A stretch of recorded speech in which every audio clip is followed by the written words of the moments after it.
এখন দুপুর বেলাও না, আবার বিকেল বেলাও না, মাঝামাঝি একটা সময়। তো আমি ছাদে এলাম, ছাদে এসে প্রকৃতি দেখছি। যতদূর চোখ যায় শুধু ভালো লাগায় ভরপুর দৃশ্য, অনেক ভালো লাগছে। মাঝে মাঝে আমি ছাদে আসি, ছাদে এসে দূর থেকে প্রকৃতি উপভোগ করি, অনেক ভালো লাগে।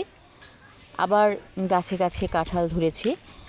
এবার অবশ্য আম বেশি আসেনি গাছে, অনেক কম অন্যবারের তুলনায়। তবে কাঁঠাল সেটাও কম অন্যবারের তুলনায়। কেন এমন হচ্ছে ঠিক বুঝতে পারছি না। এখন অতটা আম কাঁঠাল গাছে হয় না। শুধু আমাদের না, এলাকায় যারা যারা আছে তাদেরও এই সমস্যা হচ্ছে। নারকেল গাছে নারকেল কম, আম গাছে আম সেরকম আসে না।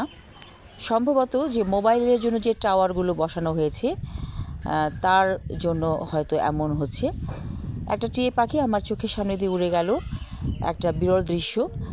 ছবিতে আমি ধারণ করতে পারলাম না, কারণ এখন আমি ভিডিও করছি অন্য দৃশ্যে। পাখিটা আমার বিপরীতে ছিল, হঠাৎ আমার চোখ পড়ল, তো পাখিটাকে দেখলাম, চলে গেছে পাখিটা। খুব সুন্দর একটা টিয়ে পাখি উড়ে চলে গেল, ভালো লাগলো দৃশ্যটা দেখে। এখন হঠাৎ করে প্রচণ্ড গরম পড়েছে, তো আপনারা সবাই সাবধান থাকবেন এই গরমে। কারণ ঘরে ঘরে জ্বর লেগে আছে, ঠান্ডা সর্দি কাশি লেগে আছে। তো আমাদেরকেও সাবধানতা অবলম্বন করতে হবে। যদি পরিবারের সবাই অসুস্থ হয়ে যায় তাহলে কি হবে? আমি এমনও দেখেছি এলাকাতে যে একই পরিবারের অলমোস্ট সবাই জ্বরে আক্রান্ত। এরকম হলে তো সমস্যা। তাই নিজের প্রতি যত্ন নিন,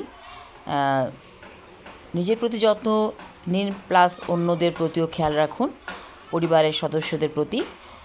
এই গরমে বেশি করে করলার ঝোল খান, করলা ভাজিও খান, তারপর ঢ্যাঁড়সের পাতলা ঝোল, মানে যথাসম্ভব যে খাবারগুলোতে মশলা কম দিয়ে রান্না করা হয় সেগুলো আমাদের জন্য এই সময় জরুরি।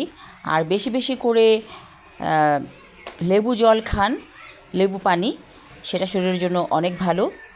আর প্রচুর পানি পান করতে হবে। পানি হচ্ছে সর্ব রোগের ওষুধ আমি মনে করি। তবে যাদের কিডনিতে সমস্যা আছে তারা হিসেব করে পানি খাবেন, ডাক্তারের পরামর্শ নিয়ে। সবাই ভালো থাকুন, সুস্থ থাকুন, এই শুভ কামনা করছি। ধন্যবাদ।